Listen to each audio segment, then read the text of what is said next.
Hello and a very warm welcome to the WTM Global Hub and this week's webinar with our aviation expert, Mr. John Strickland. Today's webinar is entitled Airlines in Crisis. What is the prognosis for the aftermath of COVID-19? And we'll be getting to that in a few seconds' time. But let me just run through for you, the audience, how the system that we're using today works. On Bright Talk, you're able to engage with John in today's webinar through asking him questions and leaving feedback throughout the webinar.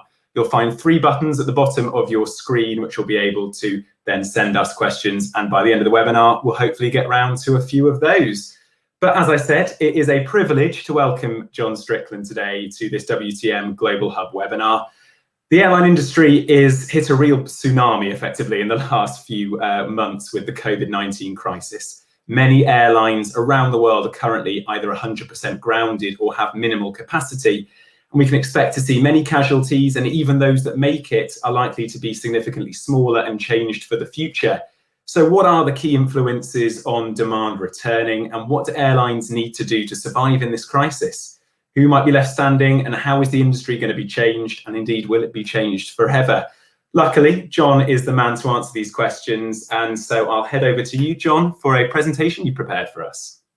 Great, thanks very much, Sam. Well, good morning, good afternoon, good evening to all of you. I believe there are quite a number of you out there, possibly a couple of thousand of you signed up for the webinar today, so a lot of pressure to deliver something. I'm not quite sure I agree with Sam, but I have the answers. I don't think anybody's got the answers, but what I want to do is share some of my thoughts, my experience, and look at what is at stake right now and try to guide us through as to where the industry might go. So Sam, if I could ask you for the first slide, please. Okay, so it's stating the obvious to talk about the fact that airlines are in crisis, but what might follow this COVID-19 context. It's worth remembering just how important aviation is to the world. According to IATA, they estimate that about 65 million jobs worldwide are supported by aviation. That is either direct employment or indirect employment, or the very important role that aviation plays as a catalyst for tourism around the world. Of course, many regions, many countries which cannot be reached from a tourist point of view without aviation. So it really is an essential player in the tourism chain, but that might not be the same in whatever new normal we get to. Now, Sam rather used a word, tsunami, which I think is a very appropriate one for the way the industry has been swept up with such a shock and such a powerful force by the coronavirus. If we think back a couple of months ago, we knew there was a challenge in Asia. There was starting to be evidence that Italy was affected, and then suddenly the pace swept up, and out of nowhere, we found the whole aviation world being hit by border closures. Reservations that were already held were being cancelled, and certainly there was no taste for new bookings from customers. I've spoken to a lot of airline CEOs in recent weeks, and just to encapsulate some of their comments and reactions when I've spoken to them, one very seasoned airline CEO who has run a number of high-profile airlines said to me, this is a lost year. He also saw that it was the end, from his point of view, to low fares for the future. Another major airline leader said to me this was effectively the air transport world completely disintegrating, and another one talked about the atmosphere of trying to run an airline in these conditions as super intense. Now, there really was a cash hemorrhage the moment these border closures started to come into place and the aviation world started to shut down. Fleets were grounded. Blanket flight cancellations, the like of which I think none of us have ever seen before. Staff, in many cases, being put onto furlough, but that doesn't mean that cash was not going out of the door. It still was, and we'll come back to that point in just a moment.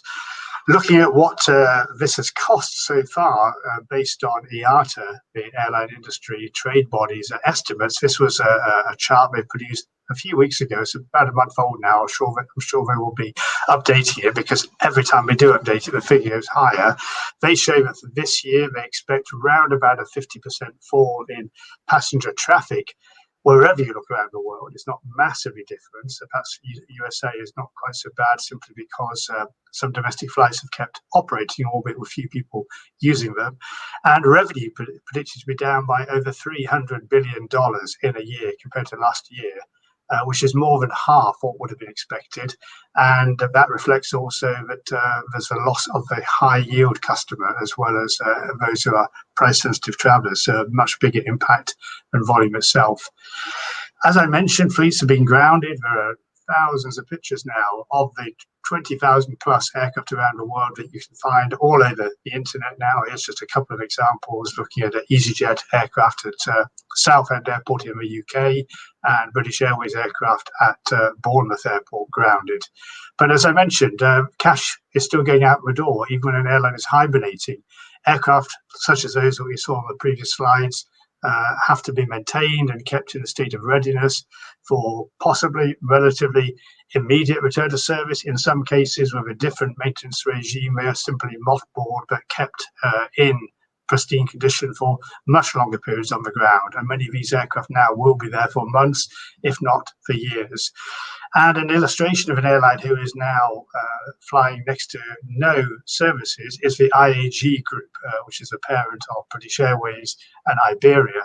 And they indicated in their market report on the first quarter results last week that they're burning about 200 million euros a week, which is about half their normal cash spend when they're flying.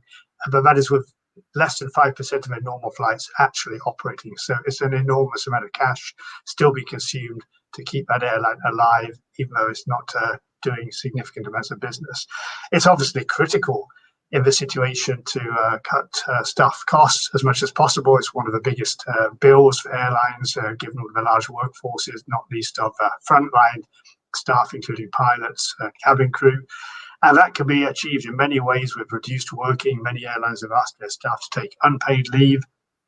Fortunately, in many countries, there's a government job protection scheme framework available, which varies by country. But in the worst case, we see redundancies. And sadly, the numbers of those are going up each day in the current time.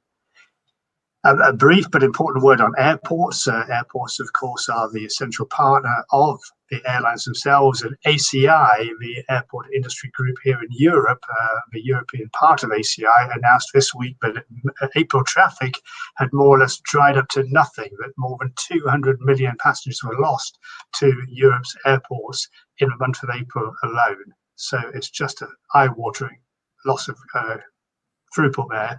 And of course, airports, if they don't have airlines flying, they not only lose their essential revenues coming from landing charges and passenger fees, for example, but also the non-aeronautical revenue, the revenue that they generate commercially from shops, food and beverage, car parking and so on, as a result of customers going through the airport. So that revenue drains away. And worth reflecting on the larger value of airports and airlines to tourism, many regional airports are absolutely access points for centres of tourism. I've given examples here in Europe. If we think of all the Greek islands, we think of the many points of entry into Spain or to regional France.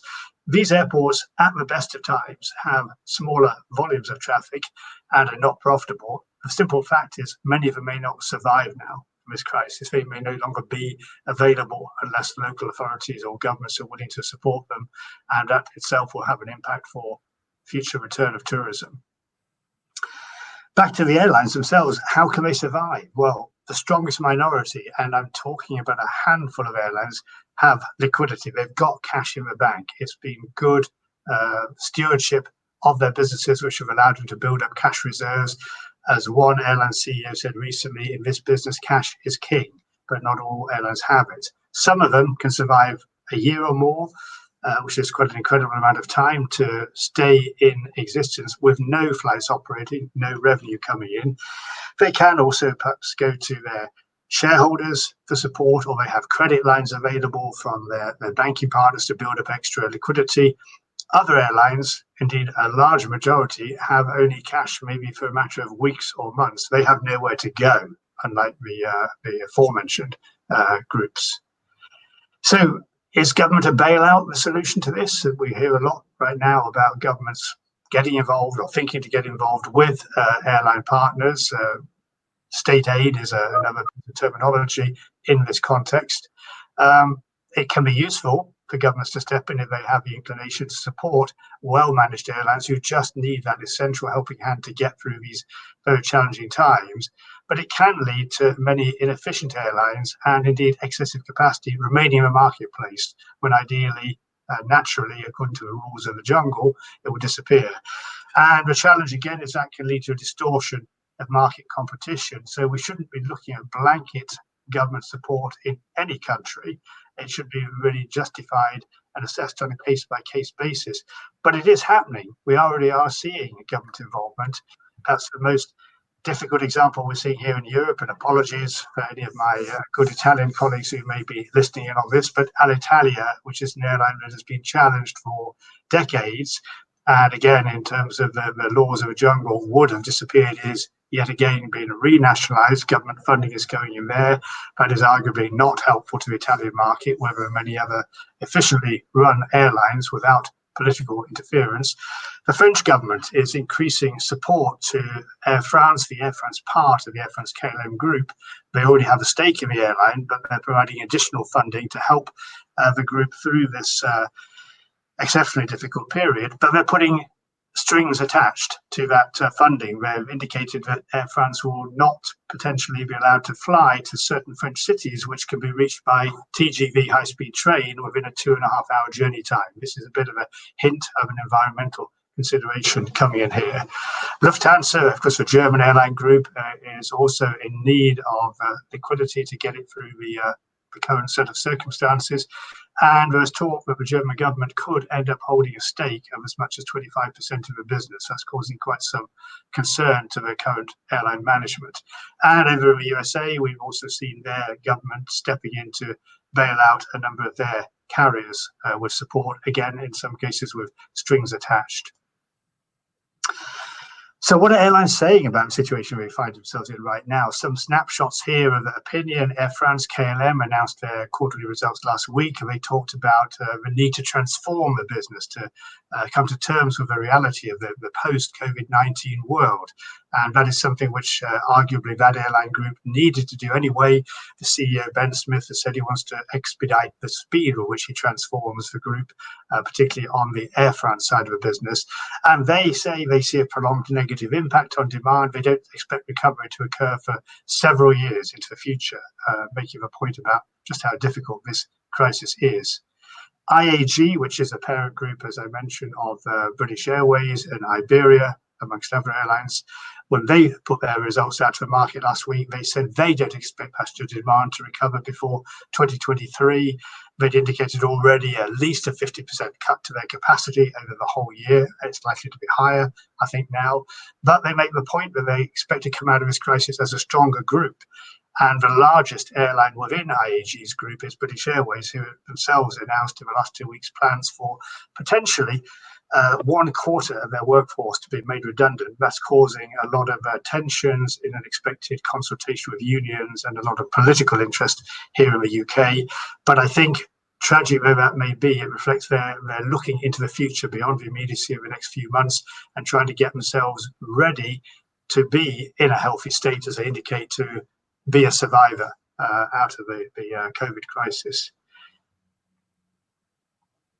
Looking at some of the low-cost carriers, Ryanair, of course, perhaps one of the mightiest low-cost carriers in the world, certainly the biggest airline group here in Europe, they have been coming out quite ambitiously, saying they will restore 40% of their capacity in less than 2 months from now, in March, covering about 90% of their network.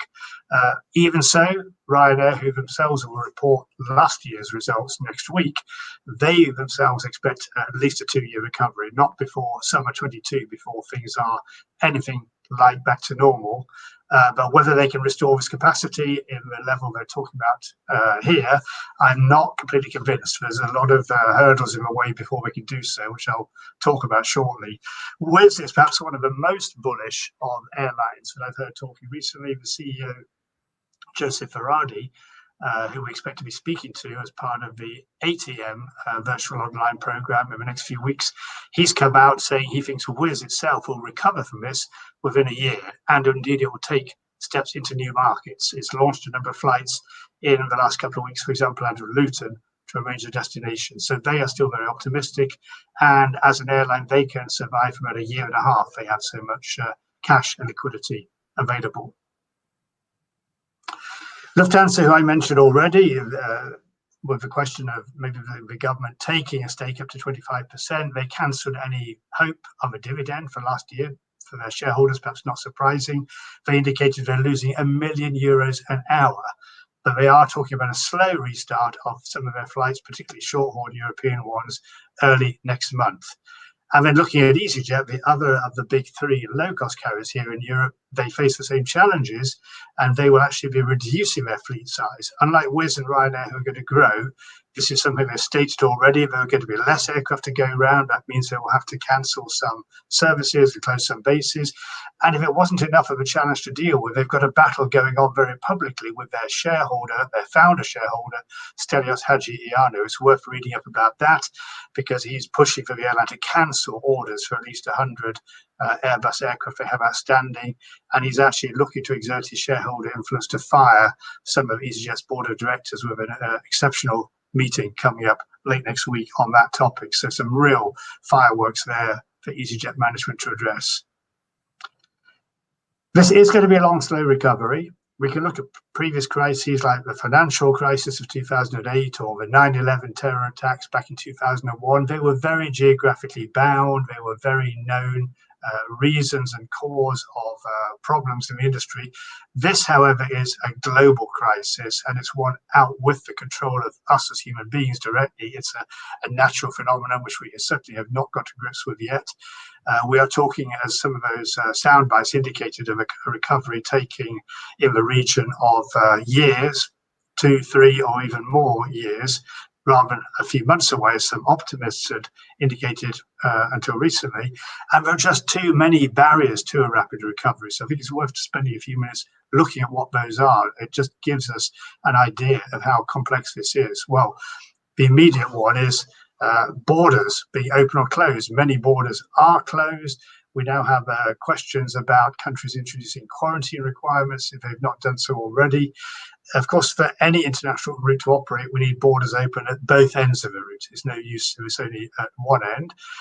We saw no coordination between countries, not even in geographically linked areas like the European Union. There's a lack of unity perhaps within that.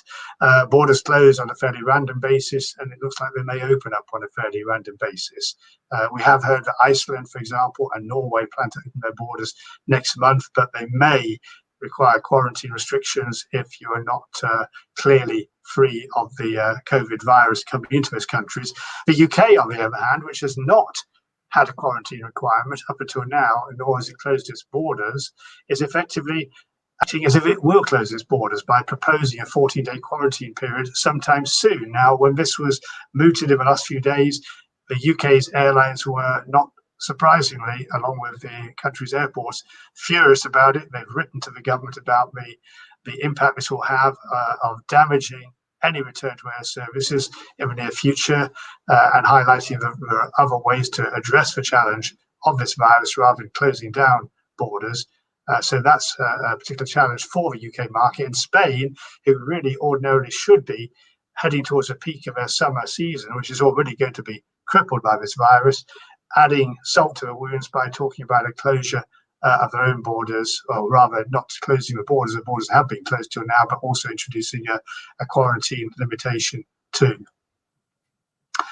Social distancing is the other big challenge. This one, I think, is just not possible to get our heads around exactly at the moment. How on earth do we manage it? Because in terms of airlines, we've heard talk about leaving middle seats free. That means that you're talking about at least a 30% capacity cut on flights if you do, and that would necessitate fare increases of between 30 and 50%, depending on the airline business model, which is just not sustainable, and it doesn't address a problem anyway. Having a middle seat free does not give people the social distance that is recommended to avoid cross-transmission. The only way that can be done on board is if planes are flown at only about 1/4, 25% of their capacity, which is simply not economic. So if it can't be done on board, Can it be done at airports? There are many ideas about this, but there are challenges. I'll talk a bit more in a moment about that. And in any case, apart from the actual travel experience itself through the airport on the plane, are people going to go on a holiday or on any kind of social trips where they're in close contact with people in hotels, in restaurants, in tourist attractions, not least sitting on beaches? All of this asks big questions about people's willingness and ability to come back to travel in large numbers anytime soon. They all act to have a dampening effect on demand.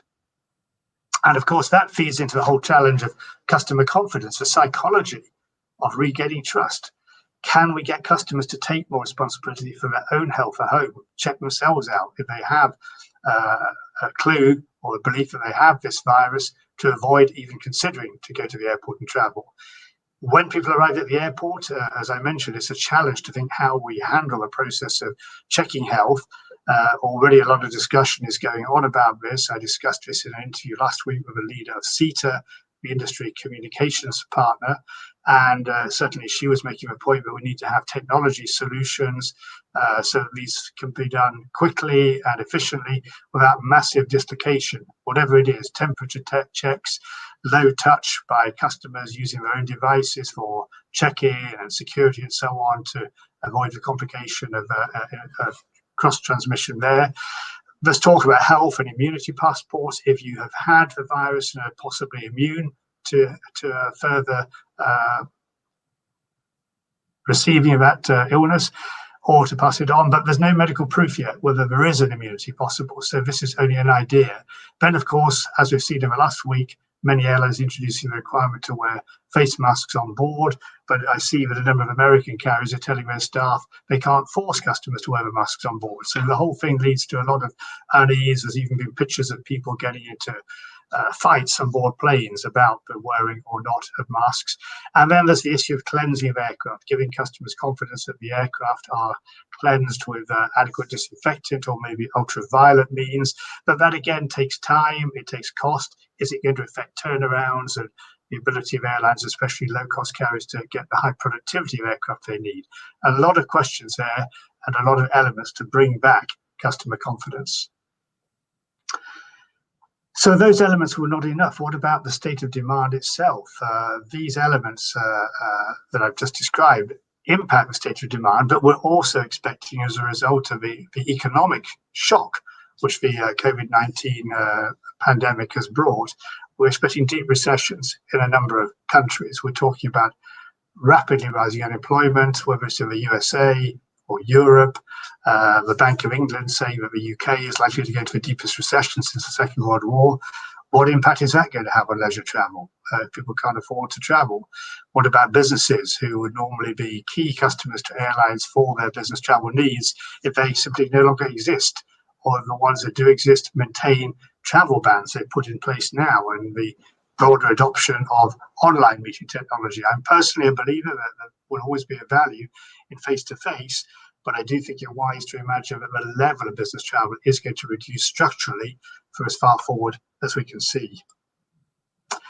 Looking at IATA, they had a presentation only yesterday where they show that where demand does recover, they expect it to be far more in domestic markets at first, which circumvents all the border challenges we've talked about, and perhaps the need for some small businesses to travel again around the country. So this indicates on the graph here a fall in the average journey length. It's going to be much harder to get traffic back onto long-haul journeys. And even there, we see the recovery to the total volume of traffic they're predicting might not be out till 2023 or beyond. Now, I mentioned about the need to get people back on planes, and quite often that can be done by stimulating with low fares. Ryanair has talked already about having the mother of all fare wars. Now, they've got a track record of having used that technique before. Certainly after 9/11, they jump-started the market to get people back. And there's no doubt many customers, perhaps particularly young people who are feeling themselves restrained from not being able to have their summer holiday trips to some beach resort with their friends, to go backpacking or whatever, they may be more motivated to go. The right low price offers are there. But as I've been indicated, the challenge of recession means that there will still be some people who, low price or any price, they will not be able to afford to travel. Others are still likely to be fearful. Perhaps families are worried about, will their children get this virus? Elderly people too, who are big, important members of a travel community for a number of airlines. Is it going to be the case that if confidence can be built, there might be a price premium? Would some people pay more to go on a flight they are sure they're not going to get the virus from? Who knows? It's just a question to put out there. And in any case, can airlines afford to offer low prices? Some of them certainly have the resources, as we've indicated, to do so, but some of them may not be able to really afford to go too low, given that they're bleeding cash anyway. And at the other end of the spectrum, what about the future of business class and premium fare travel? Because this is so important to the business models of a number of major airlines, a lot of the full service network carriers. How much is that going to be decimated? IATA again gives some helpful guidance on this, which show that predominantly, if we look down the left-hand side of this chart, that there are pressures which will allow airlines or necessitate airlines offering lower fares. Fuel prices are currently exceptionally low, although many airlines are not getting the benefit of those because they'd already hedged a lot of their fuel purchases for this year at higher prices. But there's a lot of capacity, of course, going idle at the present time. As an ability to put capacity on and we need to fill it. That's all going to actually help in terms of their need to offer low fares to jumpstart the market. But in the long term, if we see that capacity is restored, but not to where it was, but to lower levels, maybe demand could be far more in sync with that lower level of capacity, and there won't be the same need to discount at some point in the future.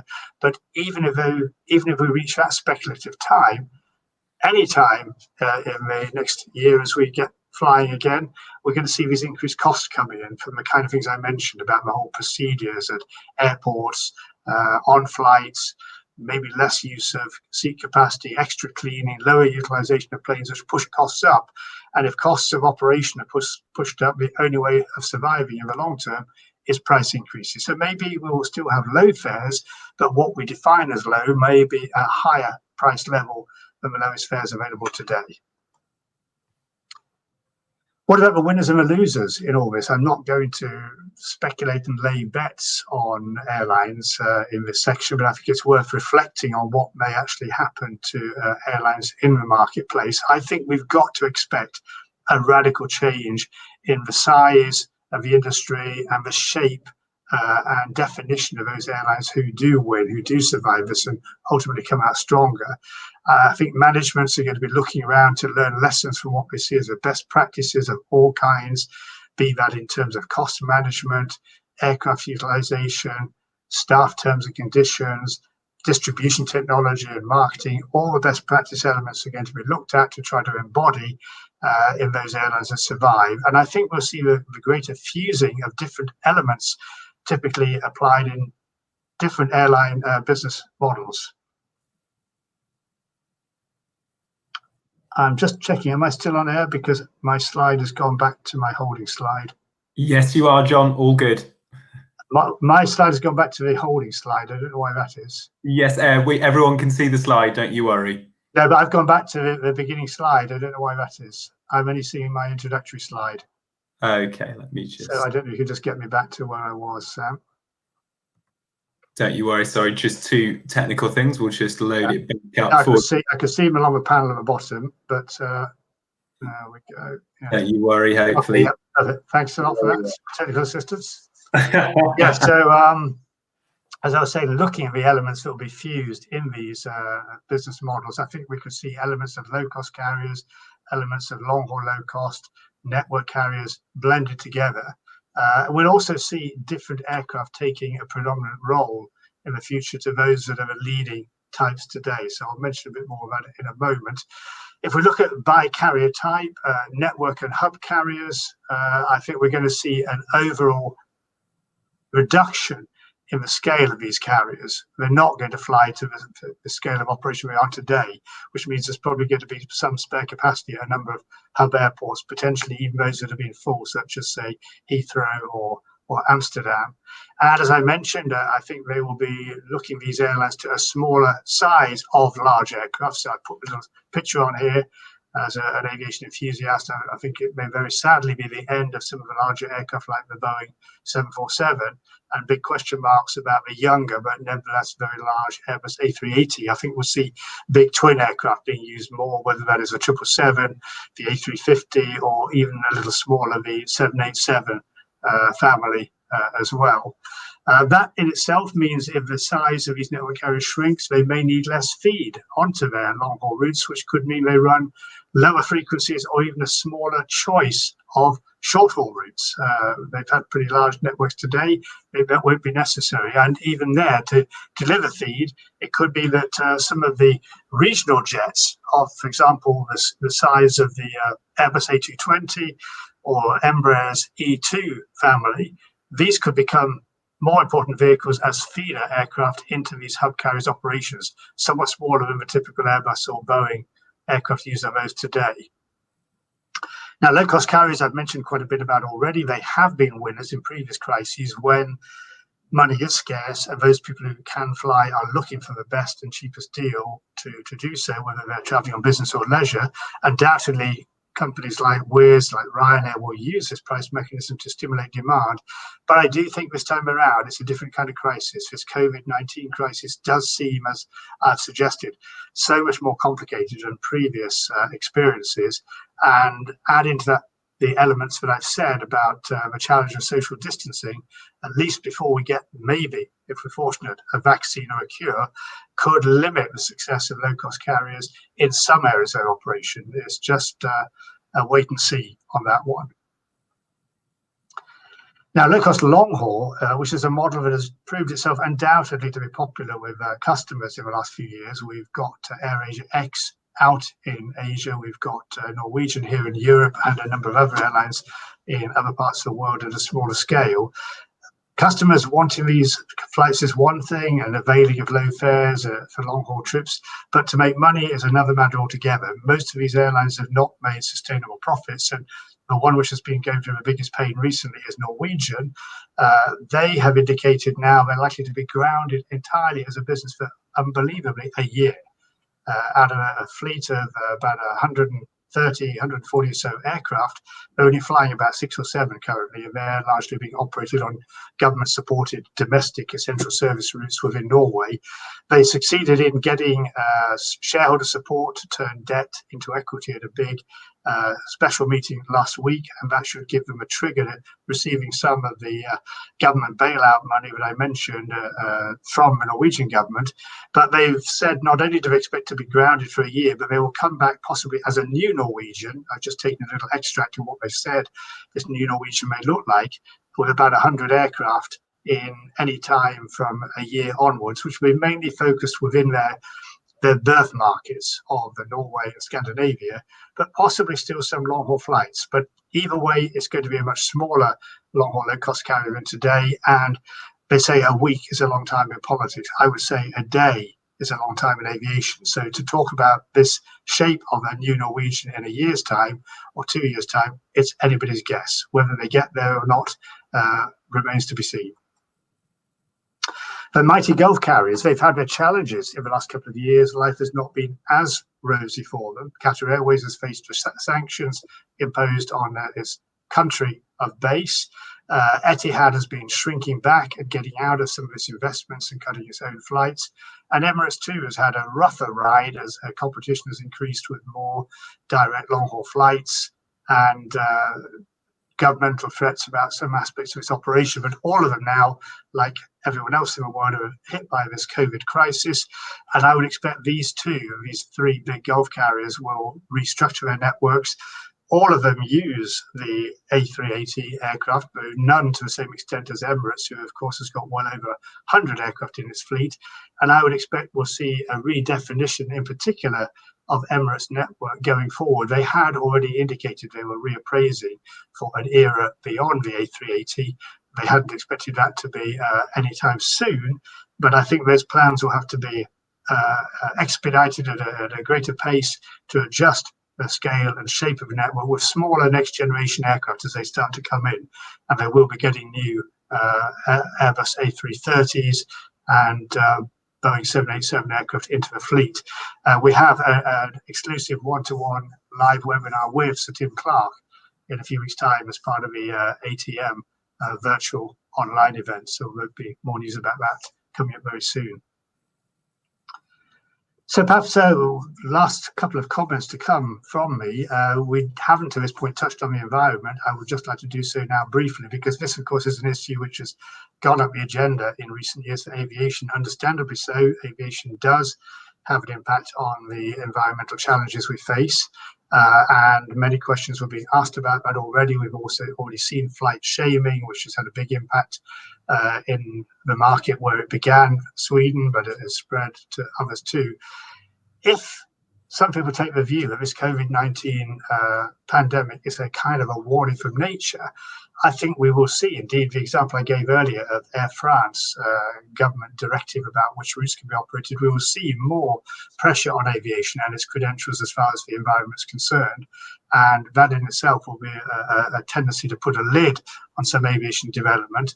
I think a number of politicians in different countries, if they see the potential for high-speed rail, they may exert pressure to favour rail over air on a number of short-haul air services, but being realistic, of course, that cannot be done everywhere, but it nevertheless will be a pressure. And we may see discretionary leisure demand changing. Maybe there will be a feeling in some people's minds that they should not be using flights, even for long haul, and perhaps travelling closer to home, and that perhaps would impact some long haul flights operated for leisure reasons. Also tying in the point I made about long haul low cost, which itself is a weak business model in terms of financial strength with or without the COVID crisis. So that's all the areas I'd like to cover today. I'm sure there will be more, and none of these are actually defined to particular levels of quantification. I just think it shows the complexity and the number of influences we need to be aware of as this pandemic and COVID crisis plays out. So my final thoughts about what this means for the airline industry, there is no doubt it is a reset for the airline business. And what I would say is I think we should be realistic more than pessimistic about recovery. There is going to be a recovery, but the timescale isn't going to be quick. I don't think there are many people around now who believe it's going to be this year. And I think most experienced people in the industry that I would respect certainly talk about it being a number of years before we get back to a meaningful recovery to possibly traffic levels that we saw last in 2019. But equally, for those who do survive, the best entrepreneurial airline managements with the most efficiently run businesses who manage to get themselves cash in the bank, it is a time for opportunity to be innovative. That's a renaissance of what we see in air travel. And I do want to end on one philosophical point as my last words before taking any questions you may have.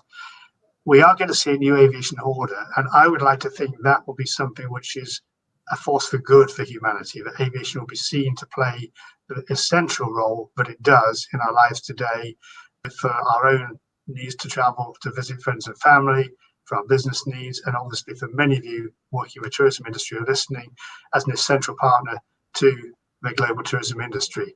So that's it for me. Thank you very much for your attention this afternoon, wherever you are in the world. Very happy now to take as many questions as we can from you, and I'll do my best to try to shed some light with my answers. So thanks very much indeed.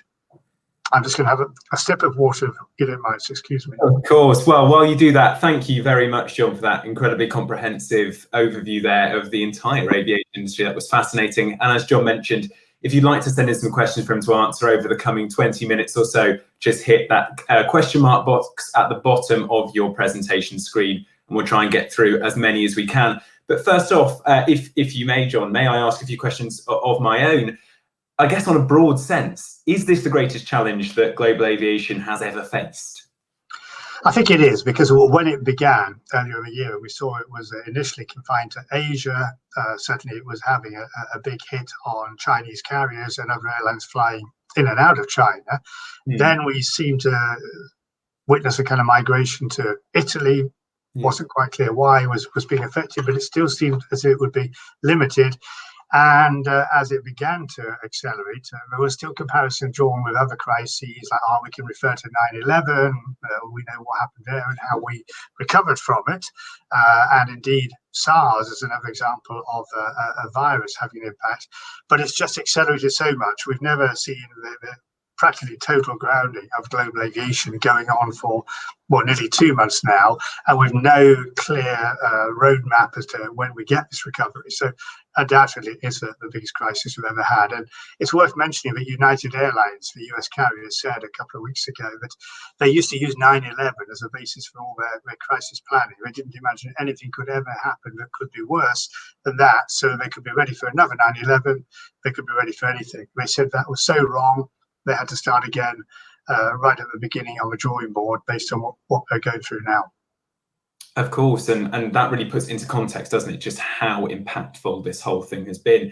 And sort of broadening out that point a little bit more, what do you think is the greater fear for global aviation companies, that the virus itself, or the long-term fear that travellers might have to indeed step onto an airplane or engage by going on holiday to an airport in this short-term future?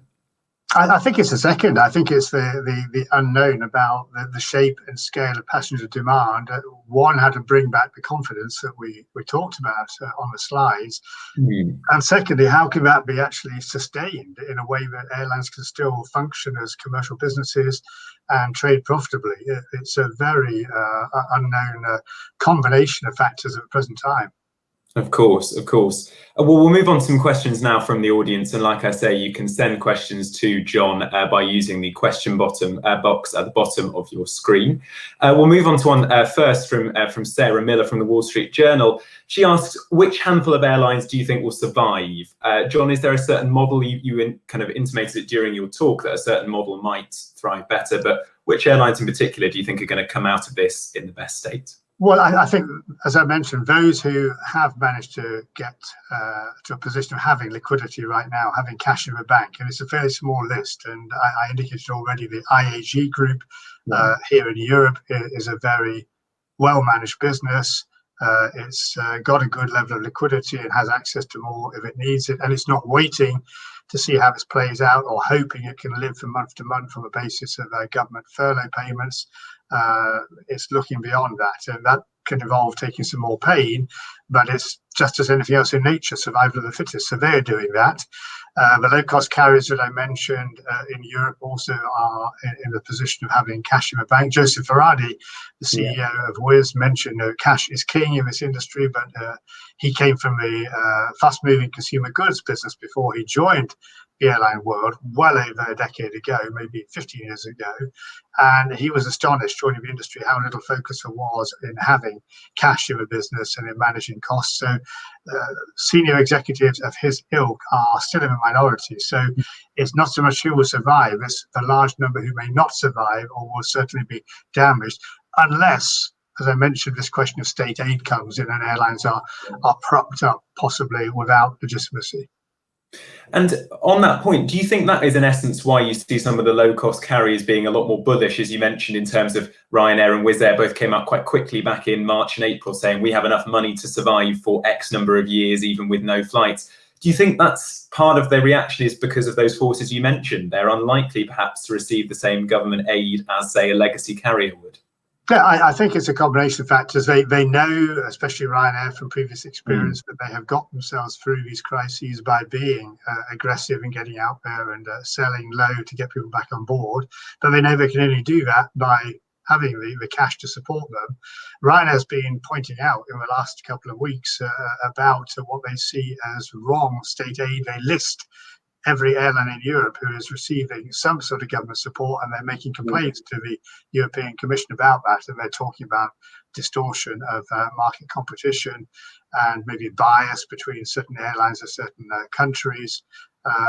Other airlines, again, back to maybe IAG, is saying they don't expect to go to any government and ask for support other than something which is generally available. They don't have an issue with job protection schemes run by governments and offered to all businesses across not just the industry but multiple sectors.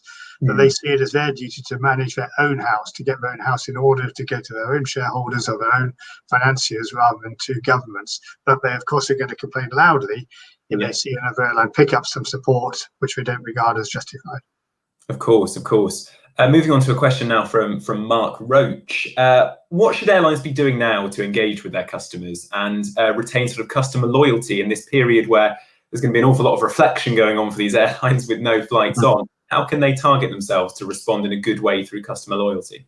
Well, I think we've seen some airlines have gone out very proactively to make reassurances or give reassurances to their most regular customers, especially card-holding customers in their loyalty programs, to assure them they're not going to lose their status, maybe to continue it. So if people are in a higher status category, they're being told that will roll forward another year. They're giving offers with reduced numbers of points to achieve certain threshold targets of points. Others are maybe not being so proactive. That's perhaps surprising, because I think airlines right now want to ensure they retain as much loyalty of customers as possible. But I think also, regardless of point status, it's just good communication with customers, reassuring. We've seen airlines now focusing on aspects of their operation designed to ensure and promote the well-being, not only of customers, but to reassure them that they're looking after their own staff in the same way in terms of sanitization and hygiene of travel. Yeah, of course. And do you think, is there an airline that you think has done particularly well out of this from the examples that you've seen over the last months?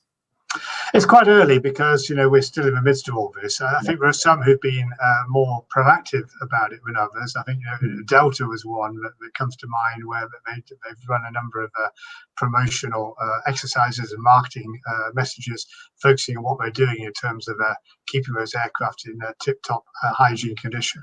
Yeah, exactly. Moving on to another question. This is from Samantha Mailing here.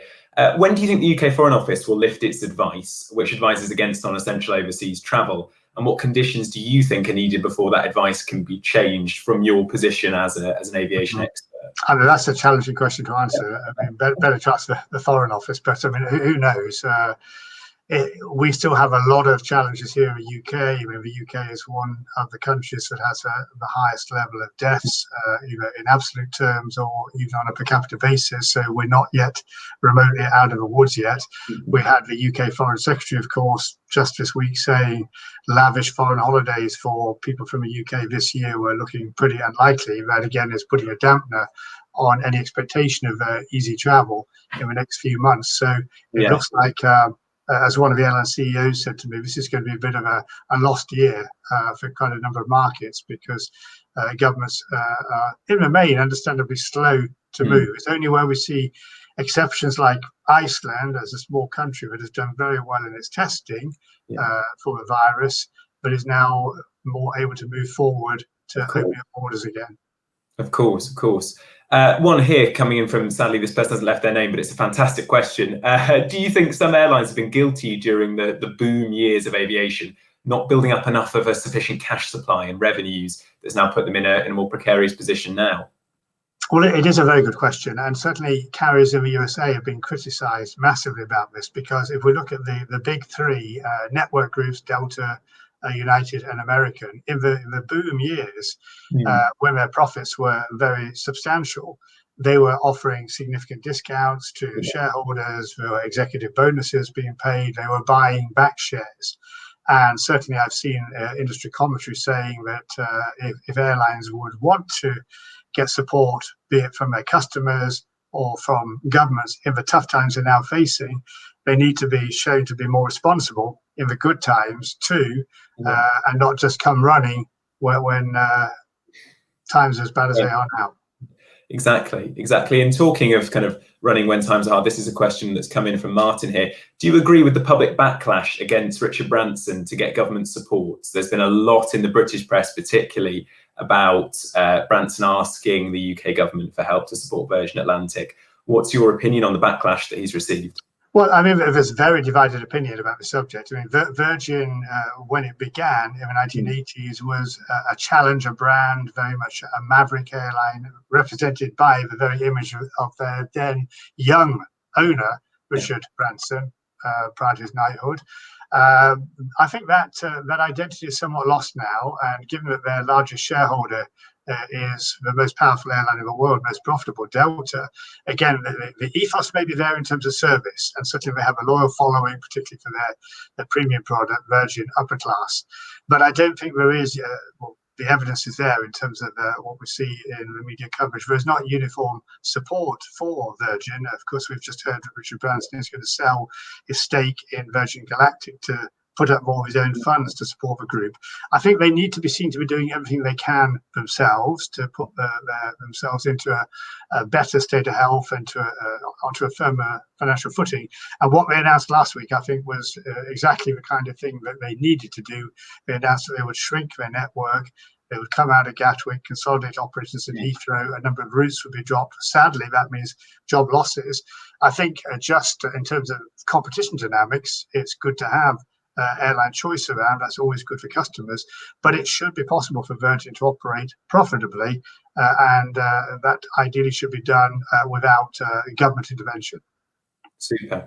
I hope that answers your question, Martin. And may I say thank you to everybody who's writing in with questions at the moment. We have had hundreds flying in, and we'll do our best to get through as many as possible within the hour. Yeah, we'll have to absolutely rattle through them at that rate. But another one here, can you see British Airways or a similar sort of carrier like that ever being nationalised again? Is that a possibility as a result of COVID? I don't think it's possible in the UK. I don't think it's likely in the UK. The UK government, and if we think back to the question we just covered with Virgin, the UK government has indicated it's not really willing to step in. It should be as a last resort. Right. We also saw Flybe, a large UK regional airline, failed just as this crisis was beginning to make itself felt in the UK. And Virgin was a shareholder of that airline, and the UK government was asked for support. It looked like they were going to provide some, and in the end, they didn't. So the politics and the specifics of that aside, I think it's highly unlikely the UK government would step in to nationalise British Airways, which itself is anyway part of this IAG group, which is Spanish registered but has shareholders from a number of countries in and out of the EU. But we do see greater government involvement in other airlines. I mentioned already Air France-KLM. The Dutch and French governments did have minority stakes, both governments in that airline group even before this, and are now both looking to put more support. I mentioned the case of Lufthansa, where we could see amazingly perhaps a 25% government stake in Lufthansa, which is something the management doesn't want. They want to be left with commercial freedom, but it might happen. I think it would be a backward step if that was to happen. Politicians maybe think they know how to run airlines or what an airline should do. I can't say that I've ever seen one who has proven that point successfully. Yeah, and sticking maybe on that political theme here, we've had a question in here that may affect you and I sitting here in Britain a little bit more than some other people around the world. Do you think that some airlines will not fly to destinations that haven't tested enough? And this is obviously a subjective matter, but it's been a big debate among certainly a lot of countries around the world. And do you think, therefore, travel bans will be imposed on countries that haven't been deemed to have been sort of effective in their testing response to COVID-19? Well, I think airlines will fly to countries where they think their customers want to fly. So if their customers are not confident to go to those places and there are not sufficient numbers of people, they won't do it. And in addition, of course, they've got to look at the welfare of their own staff, and particularly on long-haul flights where you typically have to have a crew night stopping at least 1 or 2 local nights before flying the aircraft home. Airlines are not going to take that kind of risk with their own crews if there's a high risk to them. So I think the ability of countries to recover and demonstrate that they have beaten this virus and have taken all necessary precautions will be essential to getting travel restored. Of course. A question coming in here from Carrie. She's asking, how do you see aviation formatting into the role of these bilateral travel bubbles that we're seeing? The idea was proposed a few weeks ago between Australia and New Zealand, and we're talking about even Britain and Ireland potentially having a similar travel bubble arrangement as time goes on. How do you think aviation factors into that, and what's its place in those arrangements? Well, of course, whether it's trans-Tasman between Australia and New Zealand or UK, Ireland, those are both actually very important markets, and there are big traffic flows between those respective countries. So logically, the airlines who operate in those markets can serve them. Maybe demand might increase for, it's not domestic tourism, but it is a short distance tourism, which seems like it's going to come back more quickly. So it'll be helpful to certain airlines, it'll be more complex to others, and it doesn't address the challenge of airlines, which typically as multi-country, if not global businesses, if they're long-haul operators, it doesn't provide it enough easing to allow airlines to go back to a full operation. Of course. It's a start point, I would say.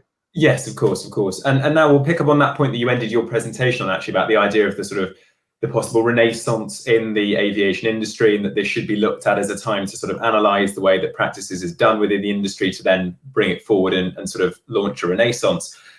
Question here, what might be the impact of the crisis on the development of aviation fuels and sustainable aviation fuels in particular? Are we likely to see a delay, or as you point out, an acceleration because there's now that sole focus on trying to get these new greener technologies?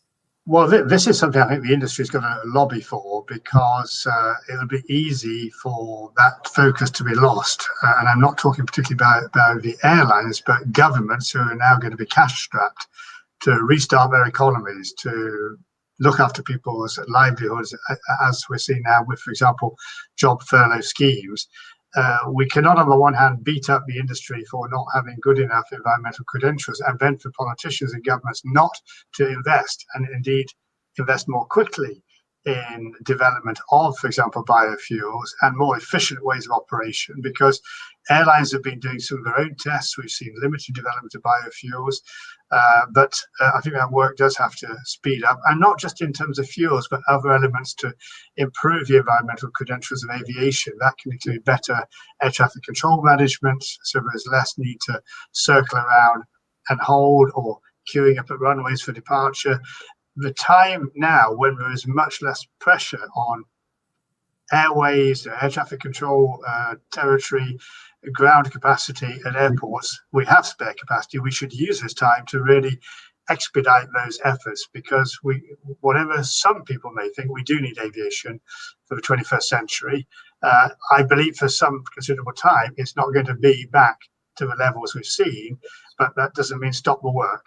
I think it needs to happen, and it is not all down to airlines to do this. It is very much a political decision. So governments could not say they want airlines not to fly to certain places or to achieve certain targets, least of all now, and not support that with the necessary investment. Of course, that makes perfect sense. And unfortunately, we're going to have to move on to the last question here now, and we'll leave it on a positive one, though. This comes in from Rosalind, who's asking, do you think the current situation will lead to more collaboration within the aviation industry? And is that something that we're likely to see, people teaming up? We already have airline alliances, of course, but is there going to be a greater sense of collaboration that comes out of this? Well, it's an industry which has always been very collaborative on essential elements, not least safety, and in recent times, the importance of security as well. It's not perfect. It could be better. Aviation tries to put itself above political divisions around the world. It is, at the end of the day, a global industry, and anything which leads to best practice, as I mentioned in the case of safety and security, this is another form of safety, health safety, and the need to connect ourselves as a species around our planet. So I hope there will be a collaborative spirit that's maintained. We already have a number of industry bodies that collaborate, IATA representing a large number of airlines, ACI representing airports, and those two bodies, just to name two, working together in recent days. But we've seen other more specialist groups who are also collaborating in ways they haven't done before. And I hope it does work that way. The other more aggressive law of a jungle kind of not collaboration will be consolidation, where, as I mentioned, some companies and businesses will disappear. So we'll see probably fewer larger players, but that's not quite in the same spirit of what we're talking about. Okay, well, perfect. Thank you so much, John. Well, I'm afraid we're going to have to leave it there. But as John mentioned, in the coming weeks, we have our first virtual Arabian travel market show. John will be interviewing not only Sir Tim Clark, the president of Emirates Airlines, but also Joseph Faradi, the CEO of Wizz Air. Don't miss that. So if you are interested at all in that, just head to the Arabian Travel Market website to sign up to the virtual event. On the Global Hub, coming up next week is Sustainability Week, and we'll have two webinars for you focusing on all manner of sustainable tourism trends. But it just remains for me to say thank you very much to John. I found that personally very insightful, and by the number of questions that have been flying in through the inbox here, clearly the audience did as well. Thank you for your time, and thank you to you, the listener, for tuning in. Until next time, stay safe, and we'll see you again on the WTM Global Hub.